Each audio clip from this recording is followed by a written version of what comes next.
didukung oleh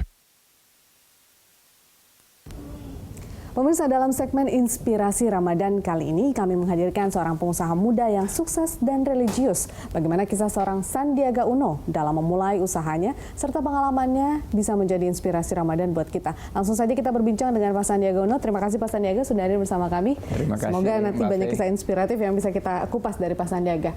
Pak, memasuki bulan Ramadan, bulan penuh hikmah. Apa yang biasanya Pak Sandiaga itu persiapkan sebenarnya? Sebetulnya ini momen yang paling ditunggu-tunggu ya, momen bulan Ramadan, bahwa kita ini kan bulan yang penuh pengampunan, bulan tempatnya kita bersilaturahim, bulan tempatnya kita mengumpulkan semua amal, kebaikan, dan ini sebetulnya golden moment sih untuk mendekatkan diri bukan hanya kepada keluarga tapi juga kepada yang Maha Kuasa. Jadi full lah persiapannya. Biasanya awal-awal kalau misalnya sempat saya mencoba 2-3 hari pergi umroh di hari-hari pertama Ramadan.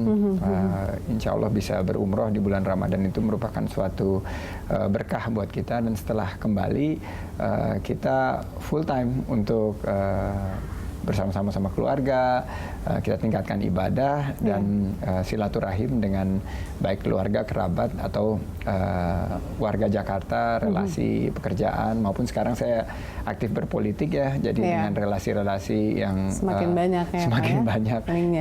Ini momennya. Jadi kegiatan justru malah bertambah 150 sampai 200% daripada kegiatan kita di bulan-bulan biasa. Baik, nah dari tahun ke tahun ini Pak, ada nggak sih semacam evaluasi yang Pak Sandiaga Uno lakukan? Artinya tahun kemarin apa yang belum maksimal di ibadah bulan Ramadannya, kemudian tahun ini ada target yang dicapai, ada nggak sih Pak seperti itu? Tahun kemarin sih terus terang saya harus bersyukur karena tahun kemarin bulan Ramadan itu saya mendapat sedikit gangguan di pita suara. Jadi vonis dokter waktu itu harus dioperasi. Dan waktu puasa itu saya terus terang nggak berpikir bahwa bulan Ramadan nanti di tahun 2016 itu bisa dalam posisi yang sehat walafiat seperti sekarang. Tapi memang itu indahnya bersyukur. Kalau kita bersyukur, kita merasakan begitu banyak limpahan karunia dan kemudahan oleh Allah Subhanahu Wa Taala. Jadi dari tahun ke tahun saya selalu evaluasi tahun lalu gimana ya.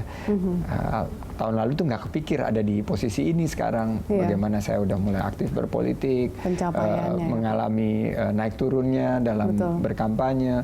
Nggak kepikir tahun lalu sih waktu bulan Ramadan itu saya berpikir apakah saya, karena vonis dokter kalau misalnya dioperasi itu bisa sukses karena ini operasi yang minoritas, tapi kemungkinan terjelek ya bisa terganggu pita suaranya seumur hidup. Waduh, nggak bisa bicara berarti kan. Padahal saat ini alhamdulillah Bapak sudah ada di sini juga sebagai narasumber kita. Baik, Pak Sandiaga, berbicara tadi Bapak singgung soal naik turun. Ya, saya ingat naik turun kehidupan seorang pengusaha seperti Anda misalnya. Anda dulu pernah bekerja di sebuah perusahaan, lalu mengambil keputusan besar untuk berhenti dari perusahaan tersebut dan mulai berwirausaha atau berbisnis begitu. Apa sih yang memotivasi Bapak untuk melakukan langkah besar seperti itu? Sebetulnya bukan mengambil keputusan, tapi keputusan itu udah diambil, saya di PHK.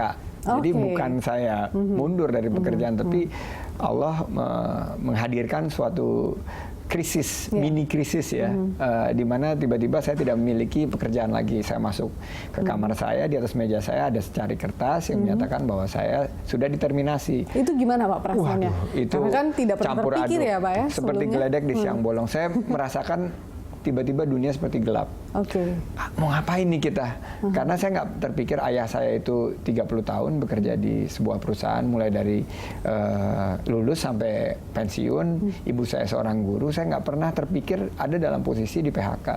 Tapi Allah menghadirkan suatu kesulitan tersebut, dan Allah juga ternyata pada saat yang sama memberikan suatu solusi, yaitu saya bisa membalik kuadran dari tadinya pencari lapangan pekerjaan menjadi pencipta lapangan pekerjaan melalui profesi baru sebagai pengusaha. Itu pasti pada saat menjalannya jatuh bangun juga ya Pak ya? Oh, jatuh bangun. Jadi 3 bulan pertama susah mendapatkan klien, susah mendapatkan proyek, banyak penolakan, dan ya kegagalan itu menjadi suatu keniscayaan dalam kita berjalan mengarungi mau itu menjadi pengusaha ataupun karir yang lain. Tapi kalau kita mensikapi kegagalan tersebut dengan positif dan bahwa ini adalah anak tangga untuk mencapai kesuksesan, insya Allah kita akan dibukakan begitu banyak peluang dan begitu banyak pintu rezeki. Oke, selain mungkin keajaiban dari Allah Subhanahu Wa Taala, Pak Sandiaga, dukungan dari siapa saja sih sebenarnya yang terus menguatkan Bapak hingga mungkin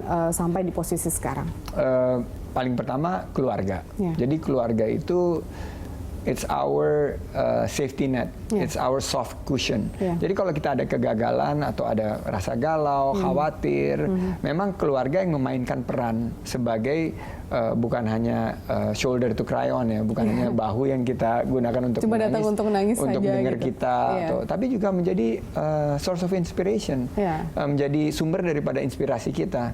Bahwa saya belajar dari ibu saya bahwa usia yang sudah lanjut tapi masih aktif bekerja itu menjadi wah, kita nggak boleh putus asa, kita harus terus bekerja keras. Saya belajar dari ayah saya mengenai loyalitas, bagaimana kita harus loyal terhadap apa tujuan kita dan tidak pernah lari dari loyalitas tersebut. Dan dari sekeliling kita, dari istri, dari anak sekalipun itu menjadi sumber inspirasi. Nomor 2 adalah mentor. Sebagai seorang pengusaha ataupun apapun kita berada dimanapun kita punya profesi, sangat penting memiliki mentor, orang yang kita look up to. Dan siapa? Dan waktu itu, waktu awal-awal mentor saya Pak William Surajaya.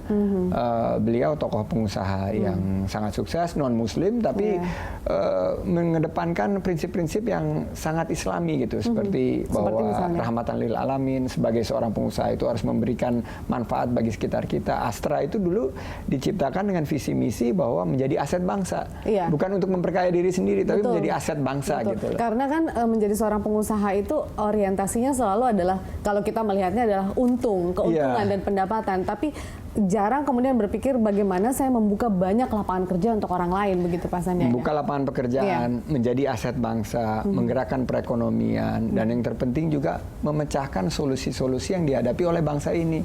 Banyak sekali pengusaha waktu memulai suatu usahanya itu malah mencari solusi terhadap masalah yang dia tadinya nggak pikirkan gitu loh. Misalnya masalah kan banyak di sekitar kita, baik itu pengangguran, masalah kesehatan, masalah pendidikan, tiba-tiba menjadi lahan peluang untuk membuka usaha dan bukan hanya memperkaya dirinya, tapi memberikan solusi terhadap sesama manusia sekitar Berat nggak sih Pak Sandiaga? Artinya bahwa Bapak tidak hanya memberi makan untuk Pak Sandiaga dan keluarga, tapi banyak orang begitu, karena orientasi Bapak bukan hanya keuntungan bagi Bapak sendiri. Bisa dilihat justru sangat meringankan, karena yang berdoa untuk kesuksesan kita jadi banyak kan.